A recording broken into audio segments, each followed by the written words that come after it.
Welcome, welcome, welcome, everybody. Welcome to YMA Yarwood's Martial Arts Mat Chat. And I am here with Mr. Yarwood for session number 66. And today we are taking on a topic, that might get a few people fired up today. School partnerships. And why do they matter? So welcome, Mr. Yarwood. Thanks for being here. Hello. Super excited to have this topic, and then just looking at the outline for tonight, I think this could take us 2 sessions. Yep.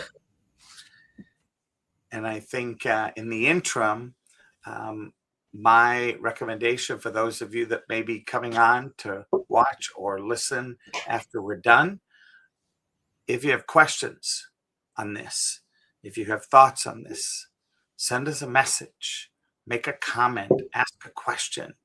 Don't just sit there and stew on it and form an opinion because Mr. Yarwood thought or said one way and Coach Les thought or said one way.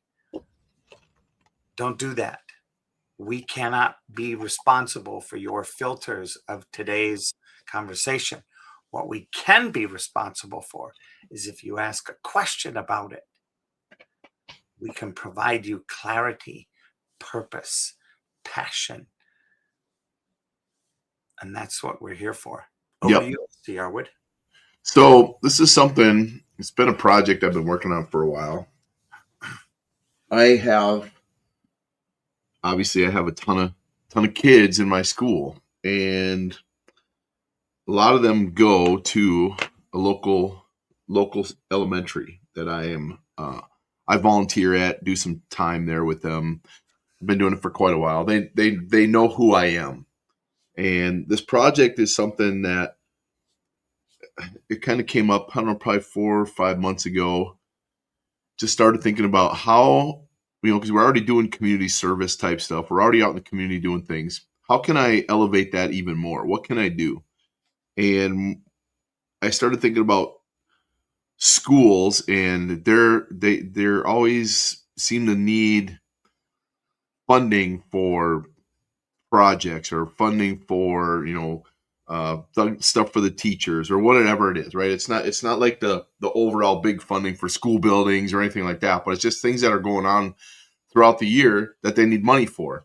So I've been working on this project to create a partnership with schools whereby Yarwood's Martial Arts essentially becomes like their exclusive martial arts school. And we go in the school and we do their events.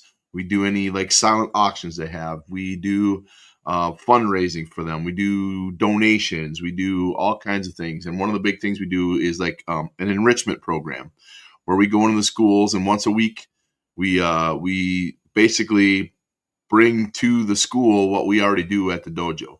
And we teach these kids not only Taekwondo, but life skill stuff, things that are going to be beneficial to them, that maybe they're not students at my school, but definitely can use all the stuff that we're learning and teaching there. So I came up with a program where it's basically a parent liaison program where I get in touch with a parent who is a PTO member or the president or in touch with what's going on in the school, and they help me to get information to the people who are the ones who disseminate all that stuff throughout the school year, who also like run the events, run the auctions, whatever it is throughout the year. And then we help the school raise money. And we do that by the enrichment program, for example. We're going to be like an after school program once a week for 6 to 8 weeks. And it'd be like, $25 a kid to come and do it. Any monies generated from that enrichment program will go right back to the school. We won't take any of that at all. So say you got $25 a kid, you got 20 kids, that's $500. That's going directly into the coffers of the school. Just to say, to show them appreciation for allowing us to be part of what they're doing. And any kid that's part of that program that maybe they decide they want to continue on and come to our school and start training, we will donate back the first month's tuition back to the school. And then the parent liaison themselves, because that student was a referral from that elementary school, if they become a student, the parent liaison will also get a free month of training for their child. So it's a win-win for everybody.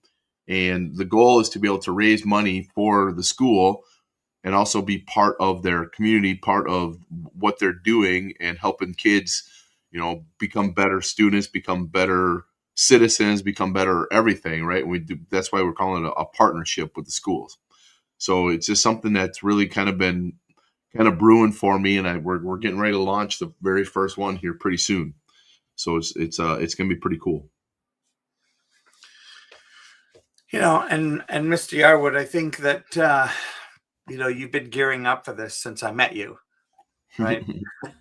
And I think that this, it's one of those things where schools are so underfunded, and Yep. they're so under participated in this type of activity, right? Yes, there's football because they can make money. There's basketball because they can make money. Right? There's hockey because they can make money. There's baseball and some because they can make money. Some games like lacrosse are starting to pick up. Yep. But even swimming, is barely profitable.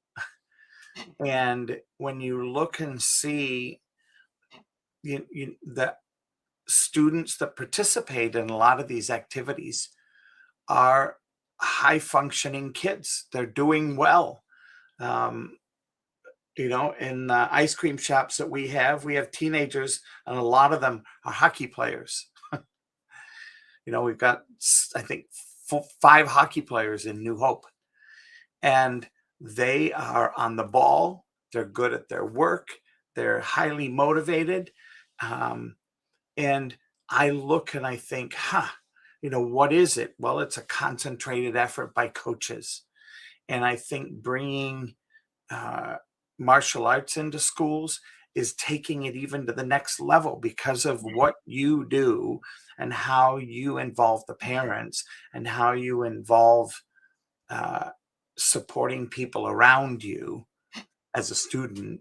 And that doesn't exist with other sports, right? They're team oriented. They may do a fundraiser and they do stuff as a nucleus.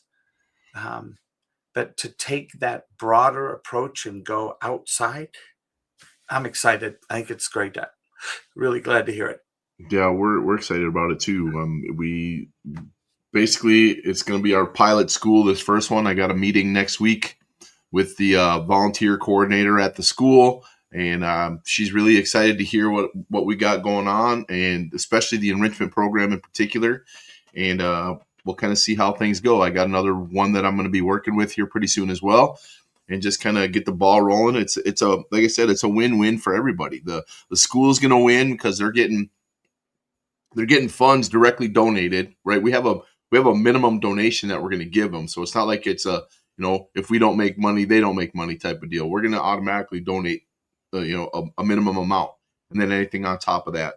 The school is also going to win because if their kids are taking these classes and they're starting to learn all the life skills and all the fundamentals that we're teaching at Yards Martial Arts, then they're going to become better students within the school, become leaders. They're going to become helpful in the classroom. They're going to be better friends to their social groups. I mean, there's all kinds of positives that are going to come from this. And I didn't want it to be something that feels like a business coming in and trying to get money from, students, right? Obviously it's a business venture, and obviously we're a business, but at the same time, that's not what it's about. Because I mean, if that was what it was about, I wouldn't even bother putting all the time and effort into building a program like this that does all these extra things, right? Because I've already got a bunch of students in my school that are students at this school. So it's not like I'm going in there and poaching everybody. I'm just trying to bring what we do on our mats to the school itself. so that way more people can participate in what we're doing and don't necessarily have to be a student at our school to benefit from what we do.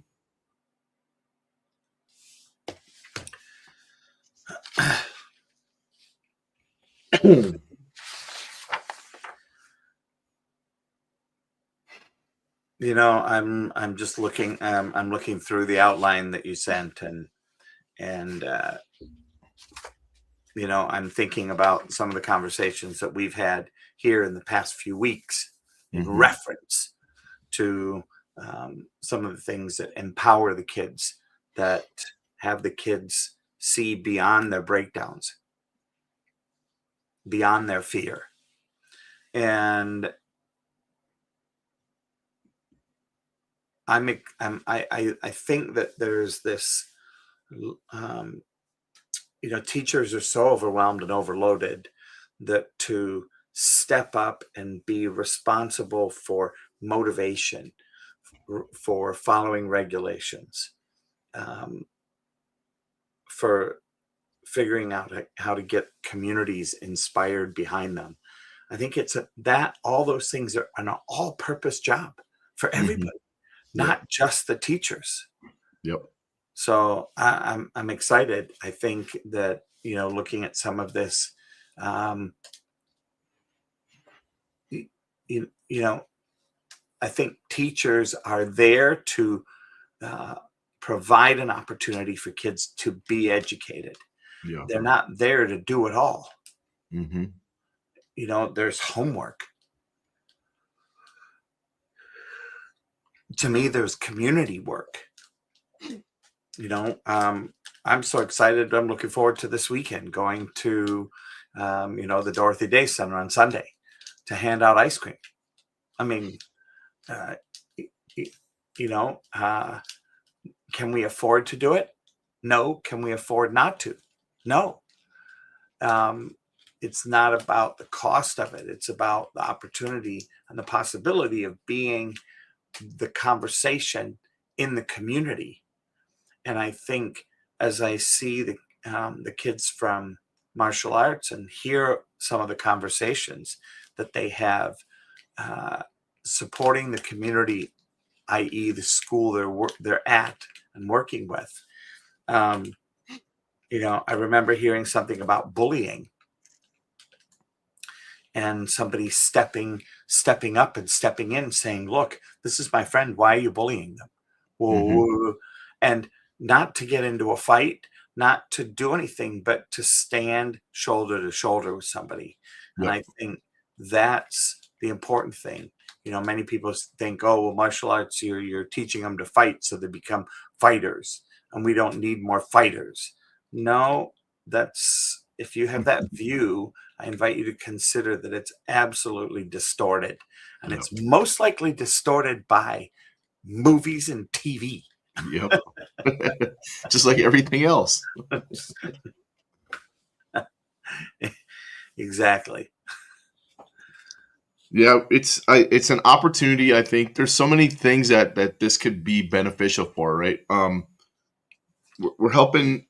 So the kids who are in our school already are learning. You know, they're learning all the life skills we talked about: the discipline, the structure, the confidence, the integrity, the perseverance. All those things are being taught in our school, and I think the kids who aren't experiencing that, they're going to benefit from it when I bring it to them, right? So they're going to start to learn about those things. And how does that, then that transfers into the classroom, because now these kids are learning how to do these things. I'm holding accountable for those things. The other kids, their peers, are starting to hold each other accountable for these things. And I think overall it helps the environment of the school to just be a little bit better, right? To be a little bit more safe, to be a little bit more disciplined, to be a little bit more a better learning place for them, right? So it just, I think it helps of the whole thing. Teachers are, if they're dealing with kids who are more disciplined and paying attention and doing the things they're supposed to do, it's their job is easier, right? They're doing more teaching and less um, disciplining their kids, right? So if they have an opportunity to make their job a little bit easier, that's awesome, right? The kids are learning to be confident And like you talked about with the bullying thing, right? They're more confident. They're going to stand up for each other in those situations. They're not going to cower. They're not going to run. They're going to say, "Hey, that's not how we do things here," right? They're going to start to form those bonds with each other. That social aspect of it, where now they're with each other, right? They're becoming friends. They're becoming bonded, and they don't allow those things to happen. They start to monitor all the stuff that's going on in those groups. So I think it really kind of the goal is to hopefully be more beneficial to the school than just the financial part that they're going to be getting as well.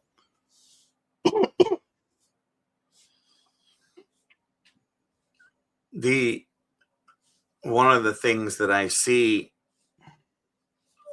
in looking at this and seeing what's going on in the public domain these days, and the lack of respect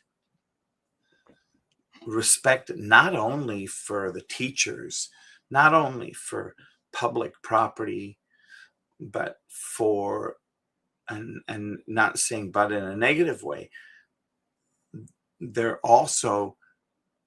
have no respect for themselves. Right. And part of that has been taught into them by their parents, who don't respect themselves and are not a good example to their kids. Mm-hmm. So their kids grow up going, well, this must be the norm. Yep. And I'm excited to see that as we hold people accountable, as we hold the students, for me, I'm doing the same thing in my business coaching, my coaching business. And that is, look, here are the things you want in your life. Here are the things you don't even know that you want. And I can see, based on other choices, that you do want. Yep. This is the direction and the way to get it. Is it easy? No. Is it fun? Maybe, maybe not in moments. Yep. The results that happen, though, are at some level mystifying. Yep. And that's the exciting part, because we know this. I know this in my coaching business after 20 years. Mr. Yarwood knows this in his martial arts business after, when did you first touch martial arts? What was that, 30 years ago? 2000. Well, I restarted for good in 2008. So right, it's been. You touched it. Oh, yeah. Way back in the 80s. So, 40 years ago. Yep. Right. And then we did, he did the human thing that I did. Right. We got busy with life. We didn't have instructors like him that worked with us to see how we could make a difference in our own lives, and, walked away from it. Now, seeing what he sees, he's now the instructor that keeps people motivated. I'm the business coach that keeps people looking at, look, if this is what you want, if this is what you're looking for, confidence, if you're looking for a to be stress-free, if you're looking for regulated emotions, if you're looking for a way to create another level of discipline, another way to distinguish value, this is the way to do it. This is the exciting benefit of martial arts outside of the studio. Yeah. This whole, like I said, right now, this is kind of like the pilot program, the pilot one, to see how things go. And then we can kind of hopefully build off of this. But some of the things we're going to be doing is we already do it like actual classroom visits. But I think with this, it's going to be more of a regular thing, like a planned thing, like maybe once a week or once every other week, we go to one of the classrooms and go talk to the kids about what's going on directly. do some anti-bullying things, or teaching them whatever the teacher might want us to talk about. Right? We'll basically be like an on-call, you know, I don't know what word I'm looking for, but we're there for them to be able to teach these kids about what's going on, what we're doing, how to handle themselves, all kinds of different things. So we're going to be, hopefully a great partner to the schools to be able to help with this piece of what they're dealing with the kids, right? Be teaching them life skill lessons like we talked about. We're, if parents, maybe the parents are looking for something for their kid, right? And hey, we never thought about martial arts before. That's something we can try, right? And then we can get the parents more involved in it too. We got a lot of parents who are already taking Taekwondo. So it's not like it's a kid thing, right? It's a family thing. We got plenty of parents doing it, and they love it, and their kids love it, and the families love hanging out with each other. So if we can take that from our school and bring it to like the actual schools and start to show them, hey, this is something that's for the entire family, not just for kids. It's not just an activity. It becomes part of your life, part of what you do. And just make it exciting and fun and like family bonding time. There's so many aspects to it that can come out of this program, not just going in and teaching some classes once in a while. Yeah, I think, one of the things that always makes me smile is, you teach people how to listen, right? What? And go ahead. I said, what? Listening actually takes effort. Yeah. It really does. It takes restraint not to want to hear your own voice interrupting, not to react immediately to something that you've heard, to pause, to let something sink in. Yep. Not have an automated response to Oh my everything. gosh. These, I mean, for any of you that may be listening that I've coached, the most frustrating thing on the planet for me is when I'm sharing some words of wisdom that I've gotten from my coaches, and I know it's going to make a difference for the person I'm communicating with. And they say, and this is a classic, yeah, I know that. I know that, coach. I know how to do that. Yep, I do that. And I'm like, you don't do it. If you did it, I wouldn't be saying it. I would waste my breath. Yep. And to be able to see the benefit that just a thing like listening makes is crucial. It really is Yep. one of the most powerful tools that we have. Our current life skill is focus, right? Concentrate on what you're doing. So we push it hard. It's like you got to pay attention. And part of paying attention, part of focusing is listening. As a matter of fact, it's a huge part of it, because if you're not listening, you're not paying attention, you're not going to know what's going on. You're not going to learn something new. You're going to miss out on something. Who knows? There's all kinds of negative things that come from not paying attention, not focusing, and not listening. So it's a big life skill for us right now, because that, like what we just talked about, people, if they're having a conversation with somebody, they've already formulated an answer to a question, and the question hasn't even happened yet. They're just waiting for that person to say something so they can say something back. There's no listening and absorbing what's being said. They've already formulated an answer, and it doesn't matter what the question is. They already know the answer, right? So they're not listening. They're not paying attention to what's going on. So it's hard to have a conversation with somebody who isn't in the conversation with you, right? Even though they're there, they're talking, they're just not in it with you. It's not a back and forth. It's just you're talking and then they're telling, this is this, right? So it's like, well, what's the point? Yeah.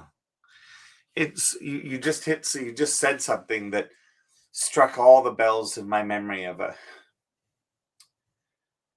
when it comes to working with people. telling somebody something isn't necessarily going to get a result. Yep. And people go, well, Les, you got to turn your voice on and then you tell them. It's like, no. It's being responsible for the listening I'm talking into, making sure that what I say lands in a way that is productive and empowering, that allows them to understand what it is that I'm requesting of them to do and how Yep. they are to be in the face of it. And, I get so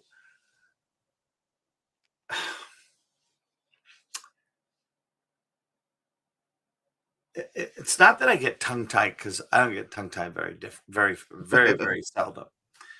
What it is this reflection that I have of myself before I was trained that stops me because I see myself in what they're doing. And I pause thinking, oh, I got to help this person. And then I remember how it made a difference for me was not somebody jumping out and helping me. Mm-hmm. It was figuring it out. And working through those nuances and having a strong, powerful mentor, coach, leader, teacher who's looking below the surface, I think is a blessing. Yeah. And I think the entrance into the school thing for Youd's Martial Arts, if I had my choice, I would make it available for every single school and you to be running the program through the school boards. Well, that's like you said, we're starting with one, and we'll kind of see how things go and go from there. But I anticipate positive results. We've already got, people are excited about what they're hearing already, and we haven't even started yet. So it didn't take long to get into, to get a meeting set up with people who are in the know in the schools. And when they hear something like this, they're like, yes, yes, yes. They're clamoring for it. They want it, right? Because they're not getting it anywhere else. And it's just another thing for them to be able to help the kids learn better, listen better, grow better, get to be better people, right? Any little thing helps them, right? And if we can partner with them and say, hey, what? Not only that, but go in and say, what can we do? How can we help, right? Beyond just what we're already doing, what can we do to help? And that's where that partnership piece comes in, because we can grow this thing and we can get into a bunch of places and start making that impact out into the community even further than we already are. Who knows where it's gonna go? Yeah. Well, I appreciate this conversation, and I think I'm excited to see if people will leave some questions in the comment sections of Facebook, LinkedIn, YouTube, X. Would love to hear your feedback. Would love to hear. And this isn't going to become political. It's not going to become military. It's just going to be a conversation. And Mm-hmm. I look at it as how well can we do together, not agreeing 100%. So that's the challenge. That is the challenge. And really do appreciate it and look forward to number 67. And like I said, feel free if you have any questions to reach out to either of us.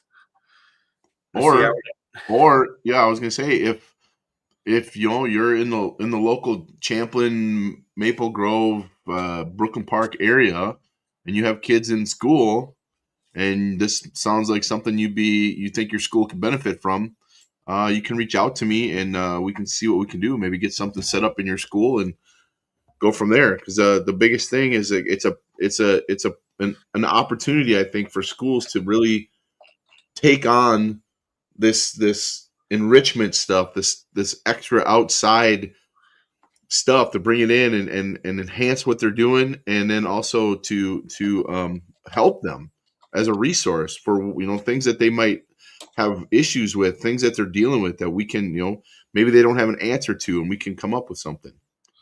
I just want to be, a resource to our teachers, to our PTOs, whatever, and work as a partner with them and make our kids better. What is your phone number again, Mr. Yarwood? 612 Yep. 280 8735. 8735. Sorry. Yep. And then my email is john@yarwoodsmartialarts.com. John, whoops, at Yarwood Martial. Yarwoods. Oh, Make sure there's sorry. an S. Yarwoods. Yeah, Yarwoods Martial Art. Oops. Arts. Oh, come on. Martial Arts.com, right? With an S at the end as well. Yes, sir. John at Yarwoods Martial Arts.com. There we go. Yep. All right. Okay. Well, thank you, everybody. And we will look forward to seeing you the next time around. Peace out.